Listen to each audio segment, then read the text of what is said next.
Hi, welcome to the Inspired Connections podcast show. We're coming to you live as usual from the UK and the USA. I have the lovely Sarah Rubble with me today. Sarah Rubble is a soul planning specialist. Not got a clue what that means? That doesn't matter. She's going to tell you. So, Sarah, lovely to see you, my darling. Tell everybody a little bit about you and tell everybody how we met. Okay. Yes. I live in Ohio, in America, and so my journeys with all of this started in 1994, which is now 31 years ago, when my only child, Scott, passed, and suddenly with no sickness or anything. And so in that timing of just be confused like any other mom or dad is at that time and frantic, the day after his calling hours and funeral, I got a sign from him and I didn't even know what signs were. We're talking so long ago. We did not know that terminology, but I knew he was giving me a message, and I just held on to that for so many years. I knew nothing about soul planning. I hadn't read anything about it. It just, when I kind of tapped into that, I just ignored it. Wasn't resonating. I now go with what resonates. I feel that that's a message to me. And so really in 2007, when I read Robert Schwartz's book, Your Soul's Plan, and I'd been going to grief counseling and I'd been reading some books, but there were no groups, there was no internet, there was nothing early in my journey to connect with people. So I had to find a mom or someone near me just to talk about the grief, which is really, really hard. And yet, looking back now, I can see how purposeful that was in my journey in allowing me to push myself in ways that I had to just to find some semblance of order or understanding about where my son Sky was, because he was sending me signs, not a lot of big ones. And then, so when I read Robert Schwartz's book in 2007, Your Soul's Plan, what it really did, it gave me a name for something that had been happening, and all these things had been happening in my life. And finally, I had meaning and purpose to it, which was so extraordinary because I was just kind of going from this to that, to this to that, and kind of holding things together and creating, I guess, a belief system for myself. But when I read the soul planning, meaning and purpose, it just gave me a knowing. And I then went back to something that happened to me in 2001, where Scott said to me, well, first of all, I just heard these words go through my mind that said, build the children's memorial. And it's like, I don't know what that means, and I don't know what that was. It just was a word, just words that went through like a plane would fly through. So I ignored it. And then 3 weeks later, I was sitting at a red light, just daydreaming. And again, the same words said the same way, just matter-of-factly, build the children's memorial went through my mind. And it's like, is that Scott talking to me? Because I didn't even know that was possible. And I went home and I told my husband, who's not Scott's dad, do you think I'm crazy? I think Scott just told me to build a children's memorial, and I have no clue how to do this. And of course, he couldn't tell me I was crazy. I understand that. And so I was already doing parents group for the local funeral home for parents. They'd asked me to lead one, so I'd been doing that for about 4 or 5 years. And so I came to those parents and I said, hey, listen, we want to build a children's memorial. That's anybody interested in helping me? And everybody rose their hand. I'm like, yes, we want to help. We want to help. And so that was the beginning of me really seeing a soul plan come together. And so we raised money. I went everywhere and asked for money, things I'd never done ever in my life. I was kind of shy and, I'd been a teacher, but, really hadn't done anything on this level of going out and asking for $1,000 here or there. So I had no idea really how to do this. There was no plan. I wasn't being given anything that I thought was, steps to build this children's memorial. I just was going on this knowing that Scott wanted me to do this, needed me to do this. So we raised $50,000 in 7 months. We got the Children's Memorial built, and it was an extraordinary 500 people came, parents that, there was nothing around here to honor our children. And so we had memorial bricks all around this. And it was just filled my life up. And I'm still a part of it all these years later, so 24 years later. But when I read Robert Schwartz's book on Your Soul's Plan, it was like this had to be planned. I had no idea. I had no desire to do any of this at the time, but I could just see the steps that were taken and the way that it was evolving, and the friendships that were coming together, people I never would have known in ways that I was seeing just a much bigger picture. And so when I read Robert Schwartz's book, it was like, this has meaning. This has purpose. There's something more that I've been given, and I've been talking about soul planning ever since. So amazing. Amazing. Explain to the viewers, because some people won't even know what soul planning is. They might be piecing it together, but some of them will never have heard of the concept. Explain what it means in your words. Okay. Soul planning means that we plan our lives before we are born with everyone that's going to come into our life. So, and this is nothing that we ever knew or imagined, but how beautiful it becomes when you have a greater understanding that our children were meant to be with us, no matter what we go through with them, or our parents, as hard as these experiences have been, we were meant to be with them. And it's always about the lessons, the learning, the growth, the experiences, the whole big picture of a whole lifetime, and looking at that. And the people especially that came into our lives, those people that we lived, I was one of 4 children, and that experience with being a sibling. And so the whole meaning of soul planning is we plan our lives before we were born. Now, we don't have any emotions really in spirit, so we know that we're going to choose something that's really challenging in this lifetime. We know at that time that we're planning it, it's going to be hard. It's going to be life-changing as well. And it's going to show us something about ourselves we never knew. People will come into our lives we never knew. And for me today to look at some of the experiences that I've had and know that I tap back into this soul planning, like I now say, if this is happening in my life, it must have been soul planned. I believe it in that much, a depth of that. Because I now have had 31, well, not 20, completely 31 years, but 25 years of really understanding this and watching my life evolve in ways that I never could have made happen. I was a school teacher, then I was a Maybelline sales rep. Being a teacher of soul planning, which I didn't know anything about, could never have entered into my life. And like you, Kat, right? You could never have imagined where you were going with all of that. I never thought for one moment I was ever going to be a medium. Never. I still pinch myself now thinking I just can't believe it's happened. I had no desire even, and that sounds really crazy because I love my job now. But when I was a head of buying, I was loving that job. And I was really happy, and I couldn't envisage life outside of that structure or that system. And even when the sort of things came together in the way they did for you, of all these sort of synchronicities and signs, and the spirit team telling me this is what's going to happen, this is what you're going to do, I started laughing. I thought they were joking. I honestly thought it was just one big joke. And of course, now I look back and I start to giggle and go, well, that's really crazy. But in many ways, life improved in ways that I just couldn't envisage, and was something really beautiful. And like you, incredible people came into my life, and incredible people that I'm just so thankful that I have around me. And they keep coming, and some people go and some people stay. And, there is a transience to this lovely sort of work. But through that, this knowledge through people gets grown, and these experiences help other people. And it's almost like a little tree that's building itself, lots of little branches that starts to flourish with lots of green leaves, and then little blossoms grow. And you harvest those blossoms to give to other people. And hey presto, just like your soul planning work, you find that you've touched many, many people very gently and helped them a little bit on their way to ease suffering. So I always say, and I think Galen said it really nicely last week, of, pain is inevitable in people's lives. Sometimes we all experience pain, but suffering is a choice. Suffering and how long we want to suffer, and we all have a choice as to what we do and how we manage it. And I think that's what I gauged from you, actually, when we met and we started to talk about soul planning, because I met you early in my journey and into mediumship, and I at the time was a non-believer, if you recall. We only had a 3-hour conversation on Zoom. It was just so fascinating, because there was Irene and Elizabeth asking me, what's your opinion? What do you think? And I'm like, well, I don't want to have an opinion, because until I've experienced it for myself, I don't want to talk from a place of inauthenticity. I want to talk from a place of integrity where I've got a great understanding. So I remember calling up and asking Spirit, just send me people who can teach me about this situation. And hey presto, you contacted me, and so did Robert Schwartz, who's coming on in a few weeks' time. And then the spirit world actually started sending children and loved ones from the spirit side to tell their stories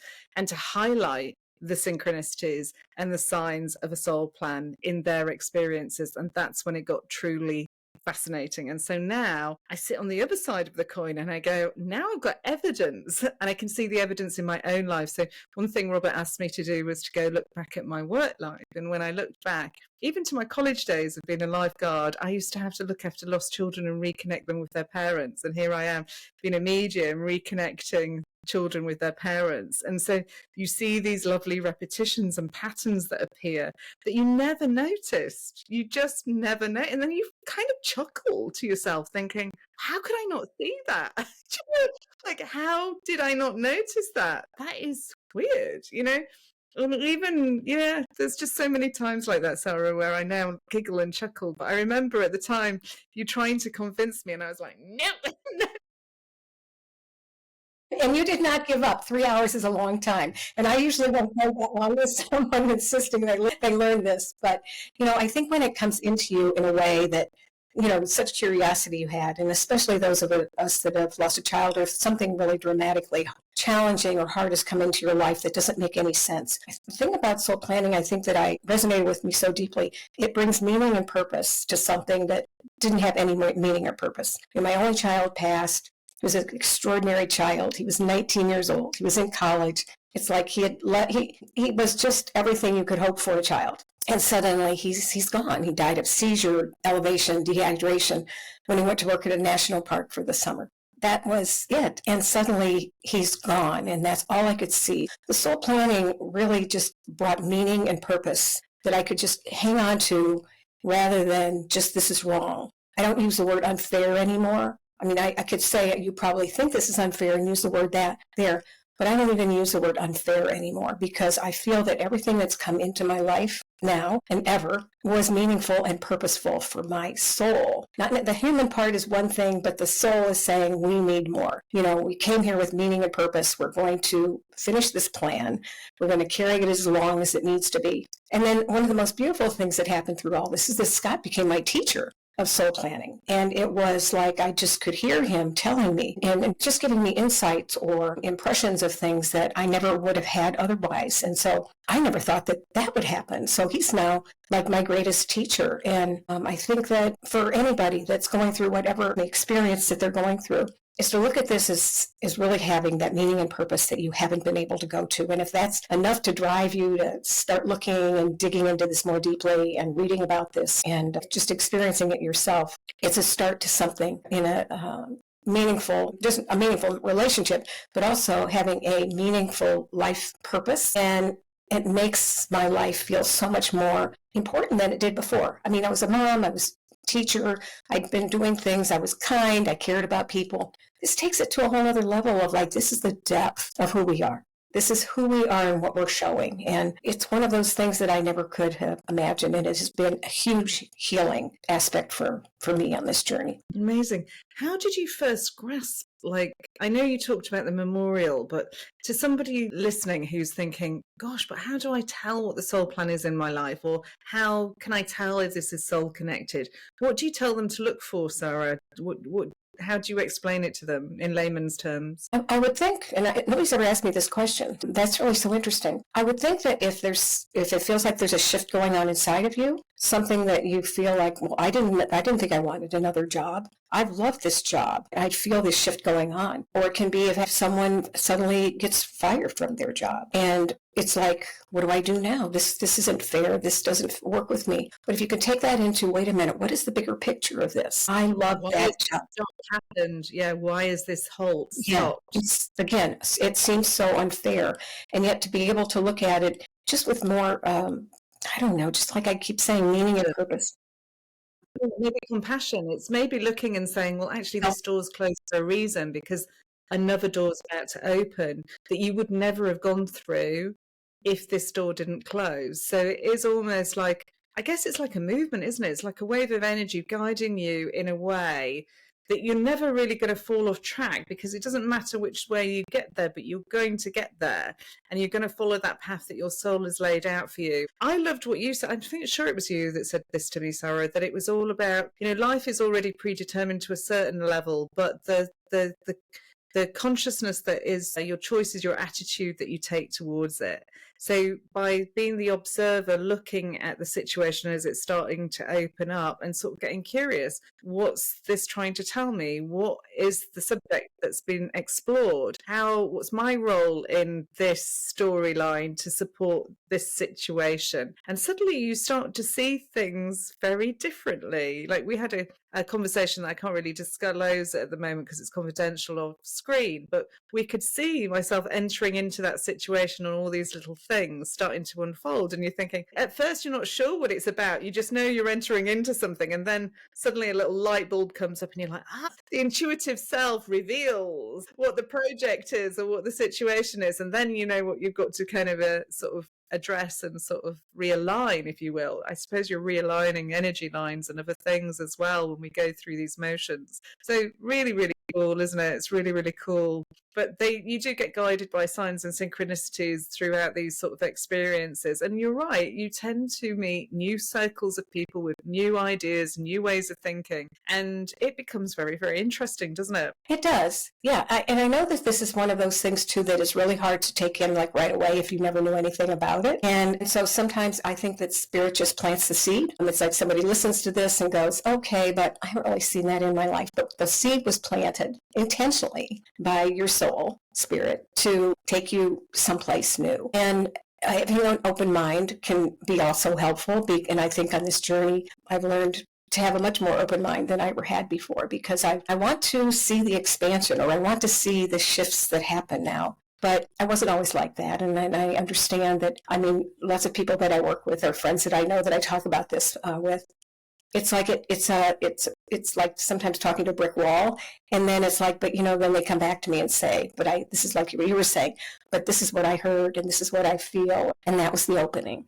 And it might take 15 openings before somebody finally says, what does this mean? Is this a part of this bigger picture that we would call part of my soul? It's my soul's plan, what my soul needs. And if I look at myself now as a human, but I know more so I am a soul. And I'm here doing work that I never could have imagined. When I've asked for this, I honestly now say I can see the bigger picture, and I know that Scott is still present. He's my teacher, so I can see that in a different way. But I think a lot of us that go into this soul planning begin to live a life that is not so chaotic sometimes, because we are actually taking in, what does this mean? Instead of reacting right away, it's like, what does this mean? Is this something I'm supposed to look at? Is this something that I should read about or ask someone about? It just opens the door to a greater experience that's probably on the way. I guess what you're saying there is intuition plays a really big role, because it bubbles up in your heart center, doesn't it? And intuitively you feel drawn to something. Or so the job that was wonderful, and then suddenly you don't feel that and you feel pulled in a different direction. And it's trusting that pull or that drive or that instinct. And then something will trigger to kind of let you know that instinct that you're thinking, you're questioning, oh, should I go in that direction? Suddenly, oh yeah, that's a confirmation sign. And you sort of just feel your way through these sort of maps, if you will, navigation sort of zones, as people are brought in and you start to see the players and the different roles. It's almost like when we do lucid dreaming, we talk about the dreamscape and the dream players and the change agents for change, and these people that are coming in around you in the physical world, they're also coming in to evolve your soul. They're coming in to show you a different perspective. They're coming in as these sort of change makers, if you will, the dreamscape, which is your life, moving into a different sort of level of awareness or aspect of self, which is really, really powerful, isn't it? It's really, really powerful. So yeah, it's a lovely, lovely journey. What's been your favorite sort of moment on the journey so far, Sarah? What's been your biggest, oh my gosh, that's amazing moment in my soul plan? Oh gosh, there's been a lot. Children's Memorial was definitely one. But probably 15 years, so I've been on a slow train here on my journey, but I treasure that too. But at about 15 years, I heard Scott say to me, we need to write a blog, back when that was a big thing. And I said, I don't want to. I don't know how. I'm not interested in doing that. He said, no, I'll show you. I'll help you. It's like, I don't want to. And I was never a writer. I never had a desire to be a writer. And he says, no, just trust me. So we sat at the computer. I started writing. At some point we had 17 blogs done. The title of them was called Death Teaches. which it does. It's a huge teacher, but life teaches. We could do that too. Death Teaches was the name of this blog. And when we got to number 17, it's like, okay. And I was now really totally immersed with it or into it because the words were so beautiful. I was now channeling, which is another thing I never knew I could do. But that's what he opened me up to. So I was channeling this as we would write. And so we get to number 17. It's like, okay, he stops. And it's like, what now? Just trust, just trust. So I've learned to trust the journey on this with all this as well. Say that often. And one day I was driving by a building that I drove by all the time, but I saw their sign finally that said, it's called Transmit Identity. It's like, I don't even know what that means. But underneath it says, we build websites. So I drove in there and I asked them if they could help me put this blog online.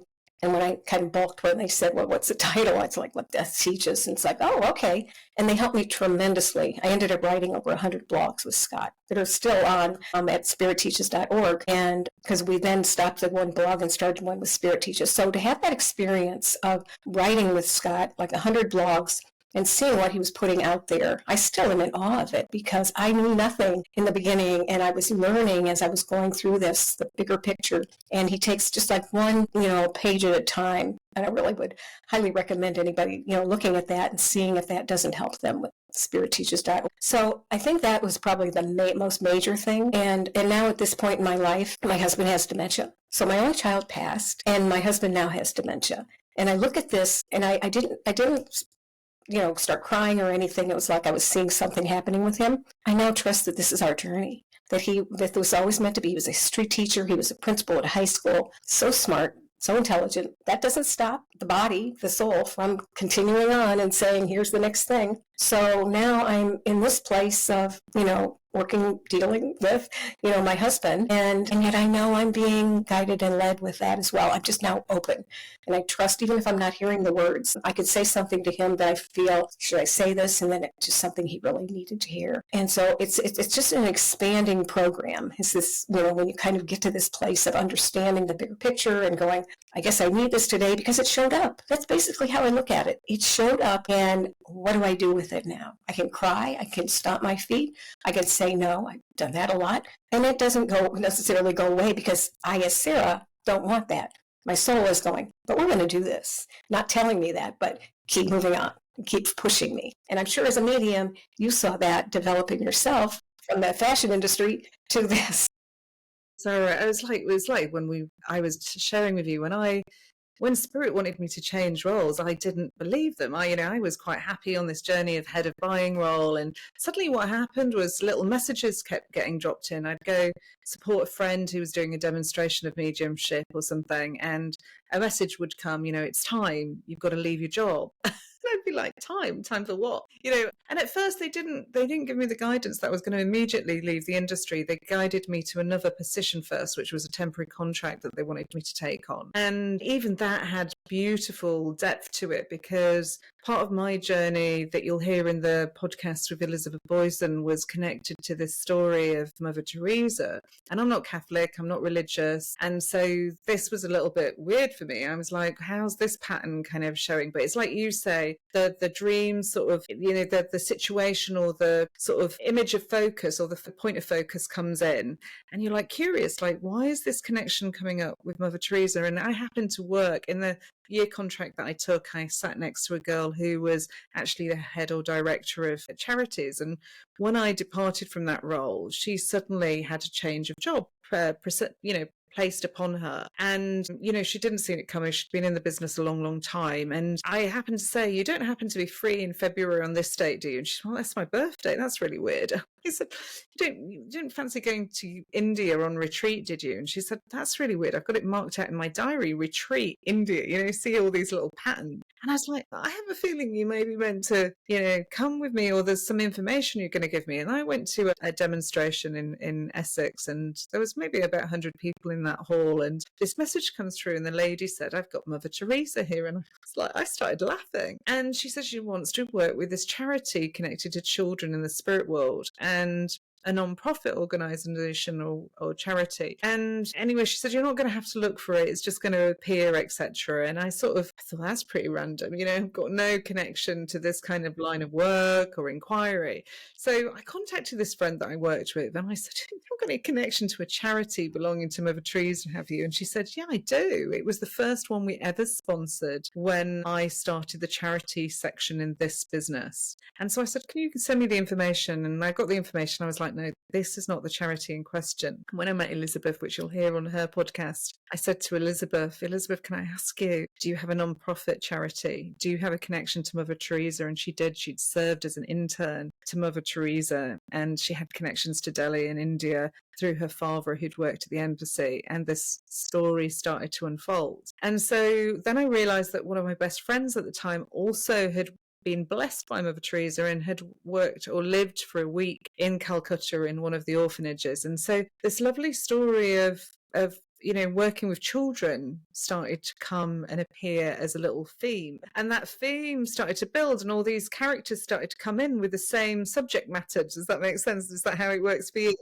And suddenly I'm watching, very curious, hang on a minute, there's connections here. This person's coming in from over here, and this person's coming in from over here, and they're all connected to the same subject. And you just stay present with it, don't you? You just watch it unfold in front of your eyes. And I'm like you. Now I'm a little bit more receptive, and I get curious and I think, what's this project about? Or what's this learning? Or, okay, all right, so the theme on this one is sensitivity, or the theme on this one is, okay, let's start learning about that. And, might go off and research some books or look at some videos or and I just really love this little dance now of I stay a little bit less. I think I used to jump in a lot before. I used to be a very sort of assertive, but I tend to sort of stay back a little bit now, and I'm watching a little bit more observantly as these things fall into place.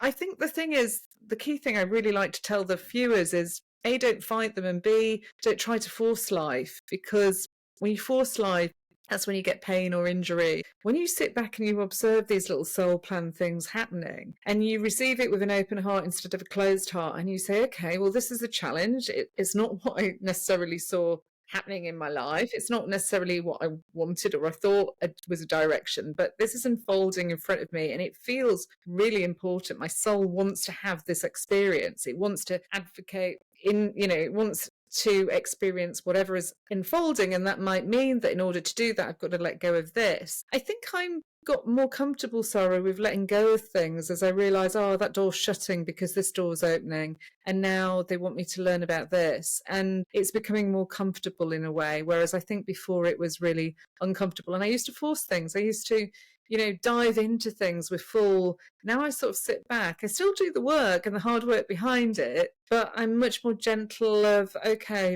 hang on a minute, don't rush in. There's more elements going to be sent. And I use my intuition more to feel the plan as the landscape starts to change. And I find through that, then I get more of the higher rays of awareness coming in and helping me expand. You use a beautiful word. I love the word expansion. I think that's part of the spiritual journey, is it's this expansion of this unfoldment and learning to trust that unfoldment, not having to force life and set ridiculous goals for oneself, to realize that actually some of the most passionate and beautiful things in life are these little moments that just awaken randomly around you. And if you can appreciate them and see them for what they are, the learning tools and the development of your soul, and you can play with those and experience them, then this greater level of awareness unfolds. And I think that's really powerful, and the beautiful sort of level of, I suppose it's a journey through ascension, or a journey through a purification process of the mind, the body and the spirit, as we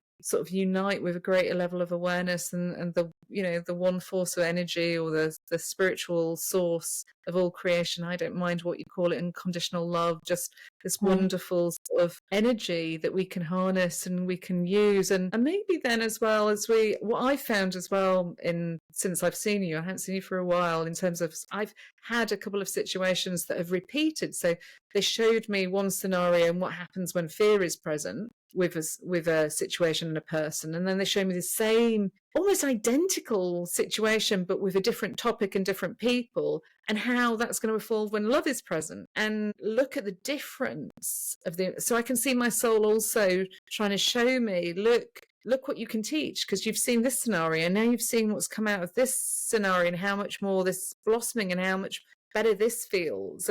And so you start to realize that repetitive things are coming up so that you get the chance to try again. You never really fail. You just keep growing and moving through a different cycle of evolution to make a different decision before. I've even, since I last saw you, one of my really close friends, we had a really amazing experience where we were thrown together into a situation and we unfolded a past life incarnation that was written about. And in that incarnation, he'd actually murdered me. In this, the documentation around it was written, you see, and we actually had the same, before Spirit did the reveal, we actually had the same conversation as we had in that lifetime, in this lifetime, but we made different decisions. So when it unfolded, we were like, wow, we've done the same things, but congratulations, we've like, this lifetime's decisions, definitely better decisions.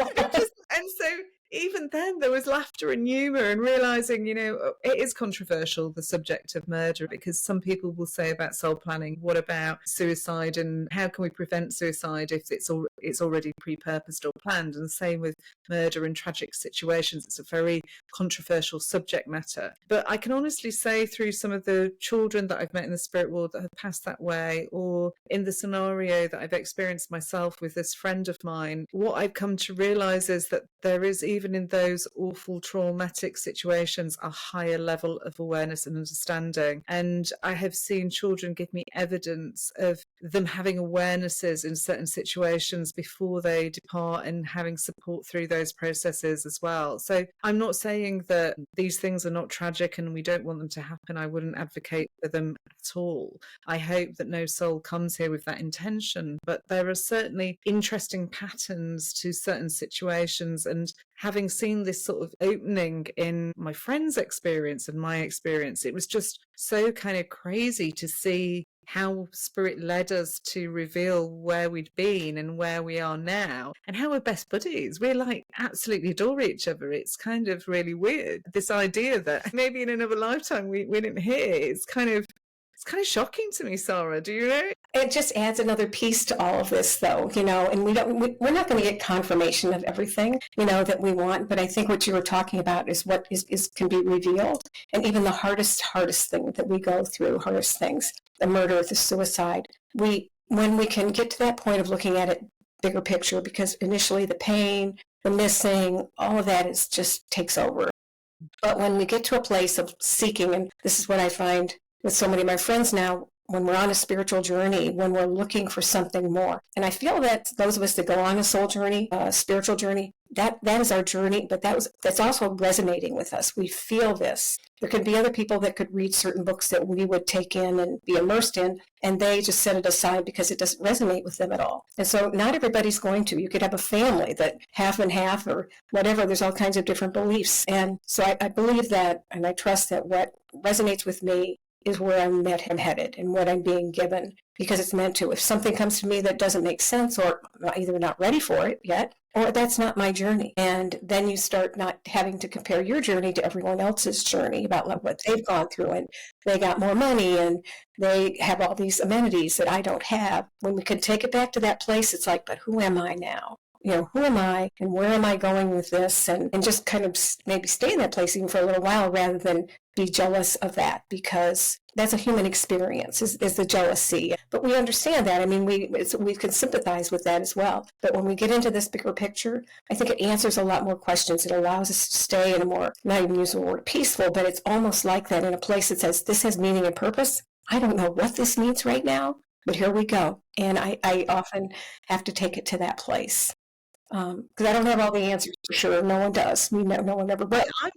I'm the same. And it is fascinating. And it's like you say, when we met 4 or 5 years ago, I had no belief in this kind of situation. And then everything's been an evolving cycle of knowledge and learning. And now I've got examples and I've got situations that I can see that it is so intricate that there's no way those things could happen without planning of some description. You know, you could say it's planning or miracle. It's like, I think there's a certain level because of the things, it's the way things are set up, Sarah. Once you start observing, you notice things before they happen.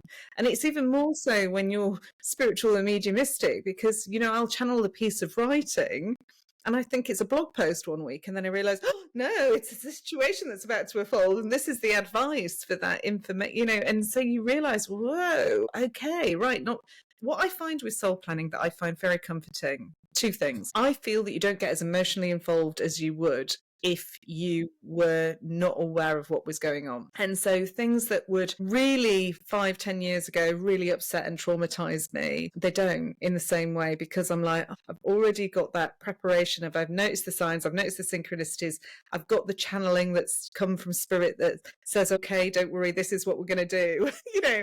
And so I've got that little bit of foresight. And so I'm kind of like, okay, so the situation looks like this with my human eyes, but it feels like this with my heart. Spirit are telling me it's going to be this. And so what my role has to be is this.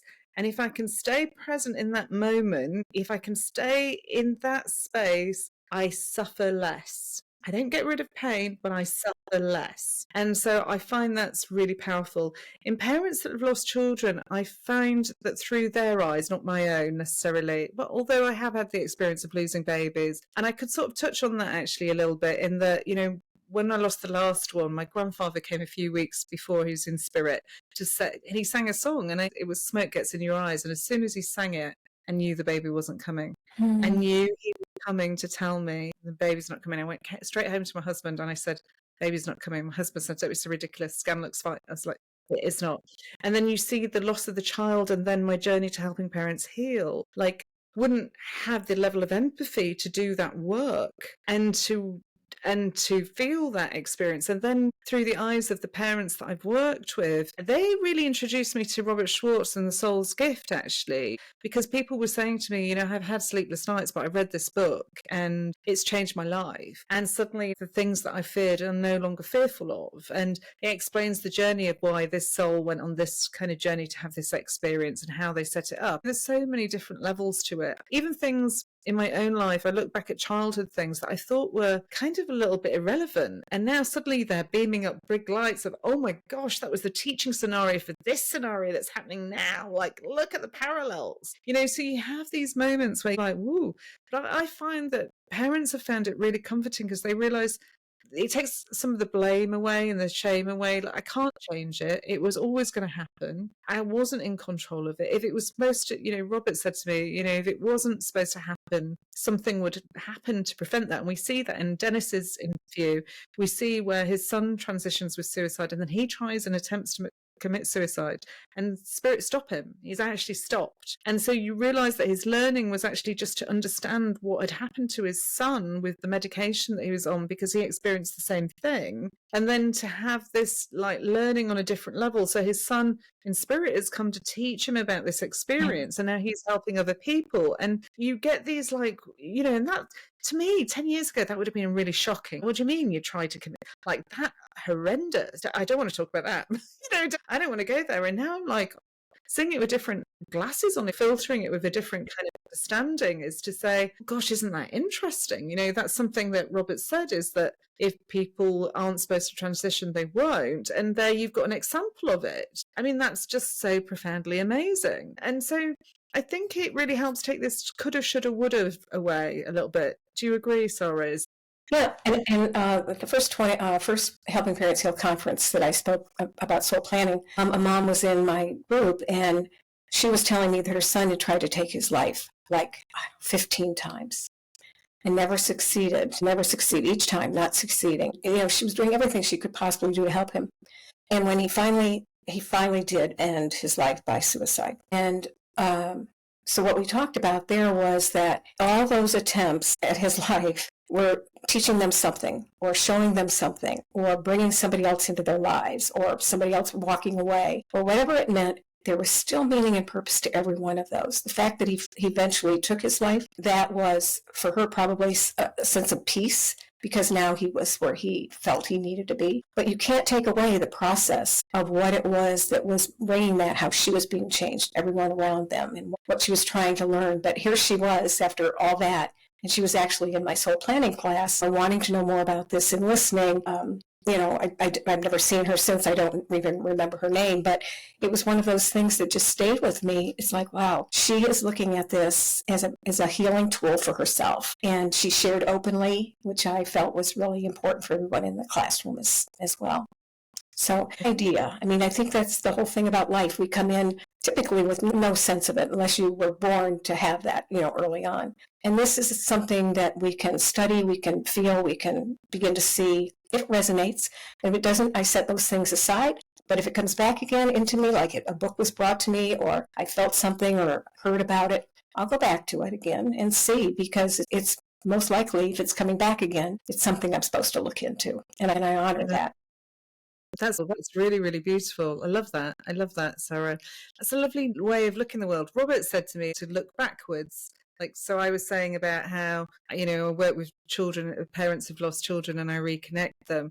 And then looking back at my life as a college student, as a lifeguard, and looking after lost children, reconnecting parents with children, and you see these little motions and you realize, oh, look at the patterns. So I'd say to people as well that are thinking, well, what is my soul's plan? And it might not just be one purpose. It may be a series of little experiences, and I don't get hung up on one topic or one idea, because it may have a branch of many, many different blossoms. But if you look back at your life, you may spot certain patterns by looking at the milestones in your life and the key things that made you pivot, and that might sort of make you realize the patterns that are moving forward in your current life, to help you understand why your soul is selected to have this experience. Why is it calling in this experience? So that's an interesting thing to look at as well. I would think too is that if you had a really tough family upbringing, and maybe one or both parents didn't really take care of you in that way, there's all those experiences that are in that too. Did the child have to become more self-sufficient? Did they reach out to an aunt or a neighbor? So all of those things, we begin to look back on it and go, wow, did that have meaning and purpose? I was meant to grow from that, or I was meant to see something that I never would have if I had not had those parents that were either not participating in my life fully. A great example of that, actually. I was doing trance at the Alpha Finley College, and I paired up with a girl, and she gave me the most amazing reading. And she basically said to me something that really was an aha moment to me. I was born slightly deaf in my right ear, and till the age of about 3, I couldn't hear very well at all. And she didn't know any of this history. She sat in front of me and she said, I know that you were born into this world with a problem with your hearing, and your soul elected to have that experience so that you would turn inwards from the very essence of your birth on earth, so that you would always listen to yourself and your intuition. And I was like, you're 100% right. And yes, that does explain why I'll go to self first before others, and why I have a different way of acting, and how I trust this intuitiveness and go internally. It made complete sense to me, because I didn't really hear until the age of about 4 or 5. When they repaired my hearing with these amazing operations. These fascinating life experiences that we have, they all, even though at the time that could have been perceived as a negative to someone, although it was a very positive to me, I didn't really notice, because I'd never had hearing. I didn't know what it was. And so I was very comfortable. I was very happy. But then I get sound. I'm like sound. I've gone the opposite direction now, Sarah, really loud. That idea that was to sow the seed for going inwards. Oh, I just thought that was really, really beautiful. And maybe gives you, again, another level of compassion or susceptibility to certain things, because, I've had ladies come to my house that are deaf, and the spirit world might sign to them, or they'll lip read, or I have to teach them a different way to connect to their loved ones through touch. And I've got the patience and caring because I've had the experience myself. So it's opened me up to sort of some really extraordinary people and experiences. So I love that. I love that. Beautiful. Yeah, I didn't know that about you. Yeah. Yeah, it is. It's really, really cool. And it's been a journey that has followed me throughout life. And so, yeah, I think but it shows you how planning is so ornate from the very essence, the moment that we arrive. We're already unfolding the story. Exactly. We're already starting that soul plan. So, Sarah, what a lovely way to start the work on soul planning and to introduce it to everybody. Thank you so much for coming. It's been so nice to see you. Even your tone of your voice when you speak, I love it because it's so soft and so healing, and it's just so gentle. It's got a very lovely tone to it. So I appreciate all your words, but I appreciate the essence and the energy that you bring to the table today as well. So Oh my thank you very goodness, much. thank you so much. I'm just so honored to be here. So thanks so much. Thanks so much, Kat. You're so welcome. You're so welcome.